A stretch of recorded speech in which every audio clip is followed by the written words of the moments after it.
video we'll be discussing the final section of the poem The Wasteland, titled What the Thunder Said. As usual, we'll begin with the title. As you know, when we began the poem, we talked about the myth of the Fisher King. Just like the people in the kingdom of the Fisher King, we saw the different sins of the people of Wasteland.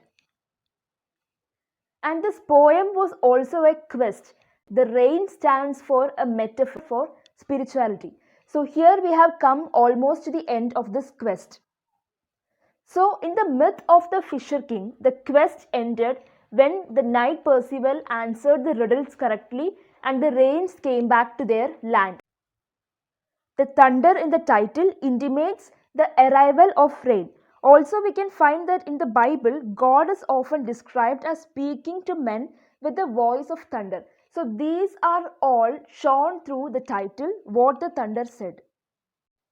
The opening lines in this section suggest the final scenes in the life of Christ, when Christ was being betrayed by Judas. In the Bible, it is said that Judas, one of the disciples of Christ, had planned to betray Christ for some gold coins. And in order to arrest Christ, Judas came with some officers and chief priests. And when they came to Christ, they came with lanterns and torches. Thus the lines, after the torchlight red on sweaty faces, and after the frosty silence in the gardens. Because when Judas came to Christ, he and all the other disciples were praying in the garden. So these lines indicate the final scenes in the life of Christ. He had been arrested by the crowd headed by his own disciples, betrayer Judas. The red color shows the terror and the violence. And after the agony in the stony places, there was shouting and crying from the mob. The mob was shouting at the time of crucifixion, even before that in the prison and palace of Pontius Pilate, against pardoning Christ.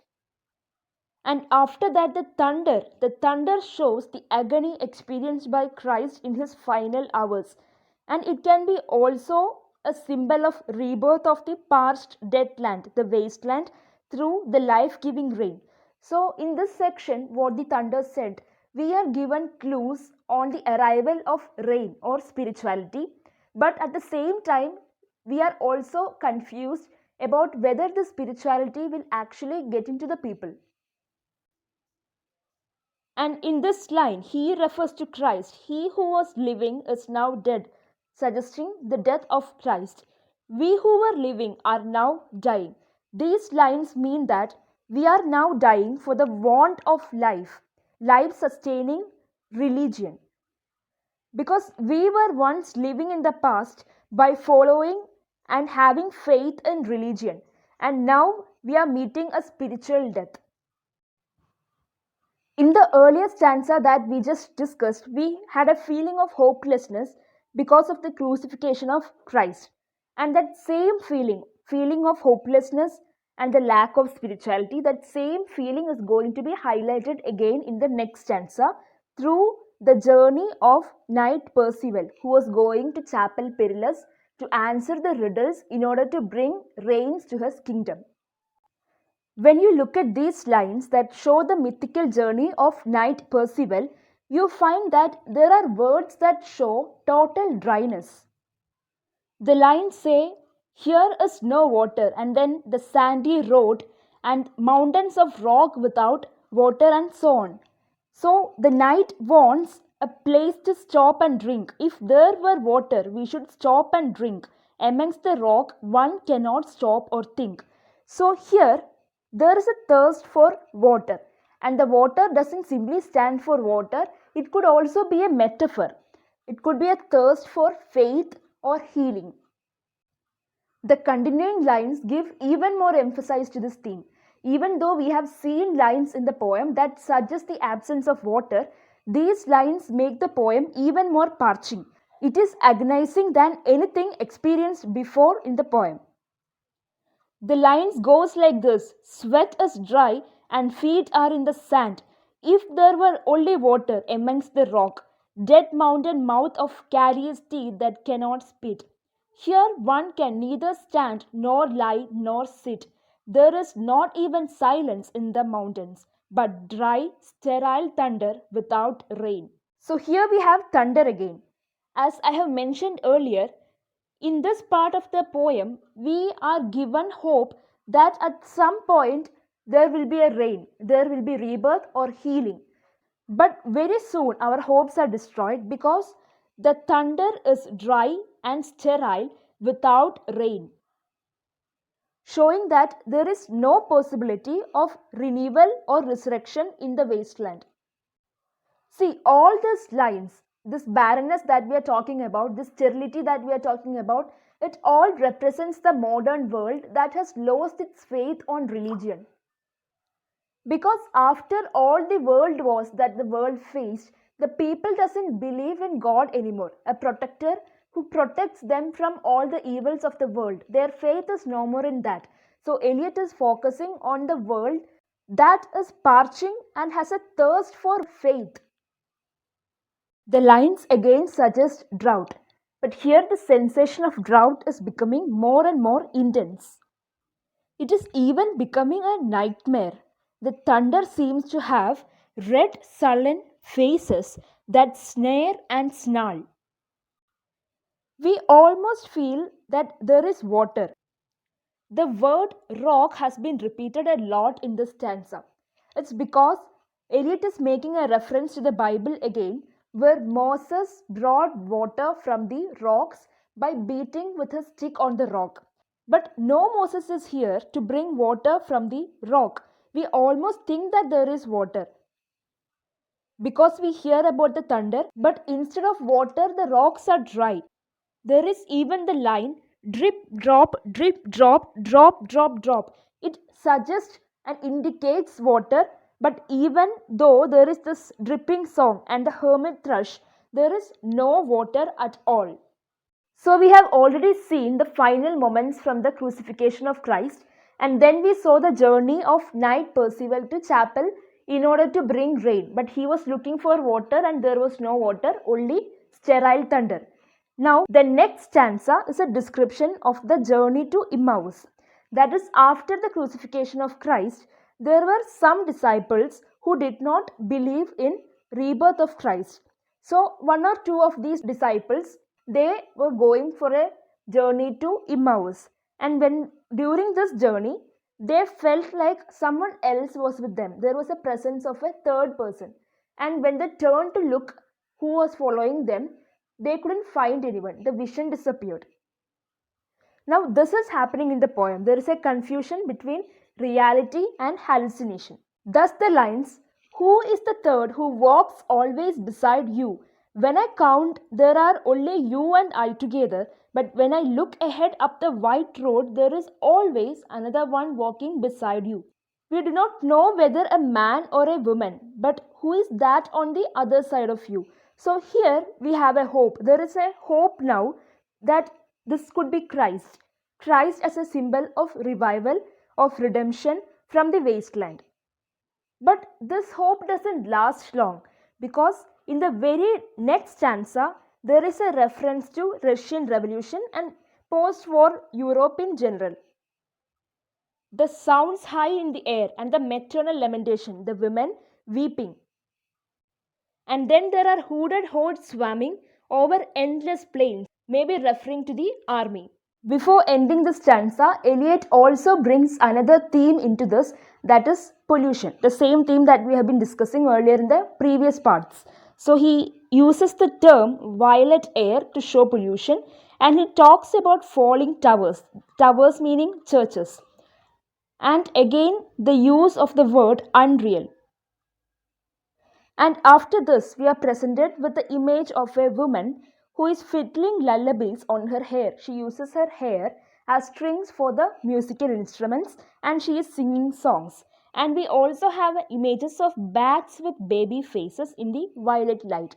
So these are images that show surrealism, that is presenting ordinary things in extraordinary and horrific ways.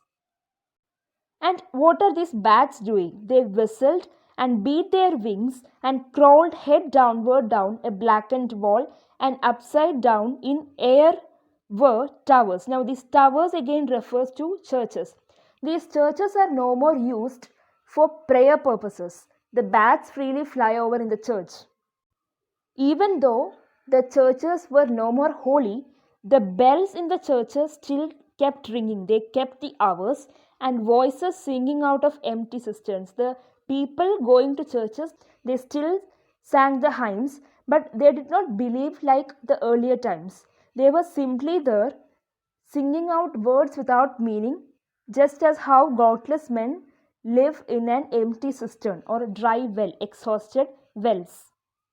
So we are shown the state of churches in London, and then we move on to the chapel perilous, to which the knight Percival was marching. And in the description you find that the chapel is also destroyed and it is empty. The chapel, there is an empty chapel, only the wind's home.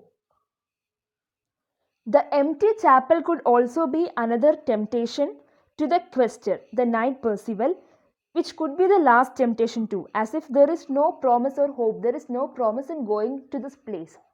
And after that, there is a line showing the announcement given by a cock announcing the coming of daybreak. And it could also be seen as a symbol used by the cock to banish ghosts or even darkness.